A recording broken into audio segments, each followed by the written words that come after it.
Momotaro.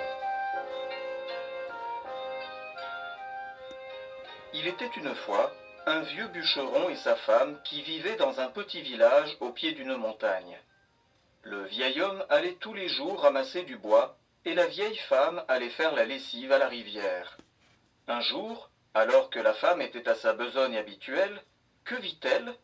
Une grosse pêche toute fraîche qui flottait à gauche, à droite, en descendant la rivière. Quelle belle pêche! Elle a l'air délicieuse. Allez, viens par ici, que je t'apporte à mon mari. Alors, la pêche s'arrêta juste devant la vieille femme qui était toute contente à l'idée de pouvoir la manger avec son mari. Elle la sortit de l'eau et la porta chez elle.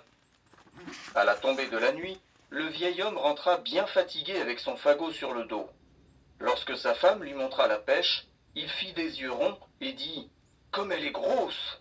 Mangeons-la tout de suite, pendant qu'elle est encore fraîche. » Il la posa sur la table pour la couper.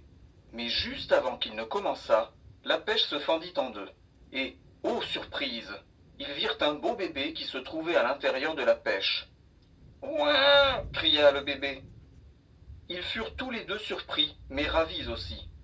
Ils avaient toujours souhaité avoir un enfant. Cet enfant est un don des dieux.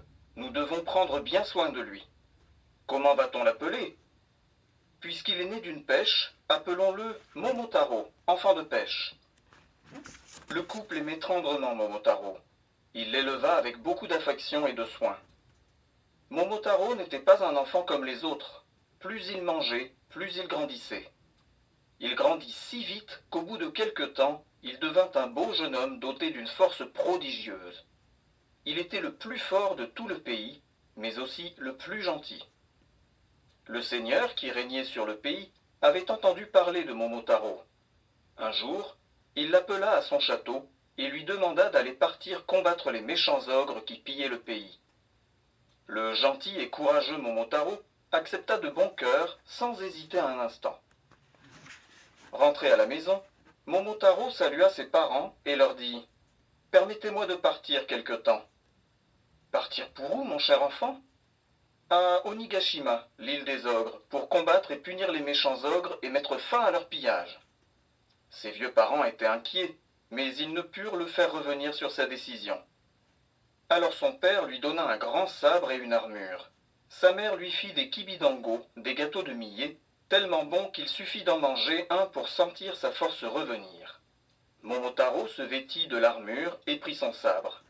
Il attacha à sa ceinture le baluchon de kibidango et prit congé de ses parents. Sur le chemin d'Onigashima, Momotaro rencontra un chien. « Ouah, ouah, où vas-tu donc, Momotaro ?»« À Onigashima, pour combattre et punir les ogres. »« Qu'as-tu donc dans ton baluchon ?»« Les meilleurs kibidango qui donnent une force magique. »« Donne-moi un et je serai ton allié. »« Tiens, mange ça et suis-moi. » Ils continuèrent leur chemin. Dans la forêt, ils rencontrèrent un singe.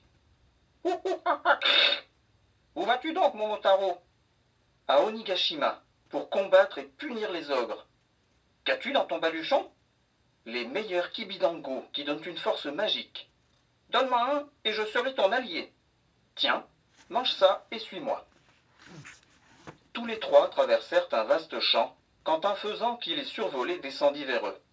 « Cote, cote, où vas-tu donc, Momotaro ?»« À Onigashima, pour combattre et punir les ogres. »« Qu'as-tu dans ton baluchon ?»« Les meilleurs kibidango qui donnent une force magique. »« Donne-moi un et je serai ton allié. »« Tiens, mange ça et suis-moi. » Nos compagnons marchèrent de bon train et arrivèrent au bord de la mer.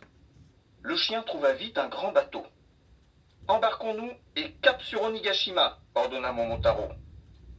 Il faisait beau, un bon vent soufflait. Le chien ramait, le singe avait pris le gouvernail et le faisan faisait le guet. Il ne fallut pas longtemps pour entendre le faisan aux yeux perçants annoncer « Momotaro, Onigashima en vue.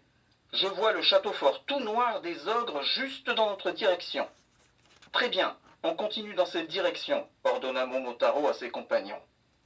Le chien se mit à ramer de plus en plus fort, le singe maintenait le cap, pendant que le faisan partait survoler l'île en éclaireur. Lorsque nos 4 compagnons arrivèrent au grand portail du château, Momotaro annonça « Qu'on ouvre immédiatement. Je suis Momotaro. Je suis venu vous combattre et vous punir de vos méfaits. » « Toi, nous punir? Et c'est donc !» Les ogres qui faisaient le guet en haut du portail lui rièrent au nez et refusèrent d'ouvrir. Ils ignoraient à qui ils avaient affaire. Alors ce fut d'abord le faisan qui agressa les ogres aux yeux. Le singe, à son tour, escalada rapidement les murs et ouvrit le portail en un clin d'œil. Il sauta sur les ogres pour les griffer. Le chien annonça solennellement l'entrée de Momotaro. « Voici le grand Momotaro. Rendez-vous, ogre !» Il participa aussi au combat auprès de ses compagnons. Il se mit à courir et à mordre les ogres. Ils étaient tellement forts que les ogres finirent par crier « Aïe, aïe, grand chef, au secours, ils sont trop forts !» En entendant du bruit et les cris de ses sujets, le chef des ogres sortit du château. « Qui es-tu ? » ?»« Je suis Momotaro. Je suis venu ici pour vous combattre et vous punir de vos méfaits. »« Tu me fais rire, Minus. Essaie donc, » ricana le chef. Et le combat commença. Le chef était grand et fort, mais Momotaro était plus agile. Il esquiva le grand coup de massue en fer du chef, le prit par les hanches et vlan, le jeta à terre. Le chef, assommé par le coup, ne pouvait plus bouger. Momotaro le cloua à terre avec la force de ses bras seulement. Le chef finit par pousser des cris de douleur. « Je me rends, je me rends. Ayez pitié, sire Momotaro. Épargnez-nous. Nous vous promettons de ne plus mettre les pieds chez vous et nous ne commettrons plus de méfaits. » Il pleura et implora tant Momotaro qu'il finit par le croire et lui pardonner. « Tiens ta promesse, il n'y aura pas de deuxième fois. Je reviendrai tout de suite, hein ?» Les ogres, reconnaissant, rendirent au pays tout ce qu'ils avaient pillé, et l'on remplit le bateau de Momotaro de toutes sortes de trésors. À la maison, les vieux parents attendaient et priaient. Pourvu qu'il ne lui soit rien arrivé, pourvu qu'il soit sain et sauf. Quand va-t-il rentrer ? Dit la mère. Le père, qui guettait hors de la maison, poussa un cri de joie. Oh, regarde, c'est bien notre Momotaro. En effet, c'était Momotaro avec ses compagnons. Momotaro marchait en premier, le chien et le singe tiraient un chariot rempli des trésors derrière lui. Le faisan, quant à lui, volait dans le ciel bleu. « Mon fils chéri, je savais que tu réussirais, dit le père. Et tu es sain et sauf. Ah, quelle joie, dit la mère. Et ils vécurent ensemble longtemps et furent très heureux.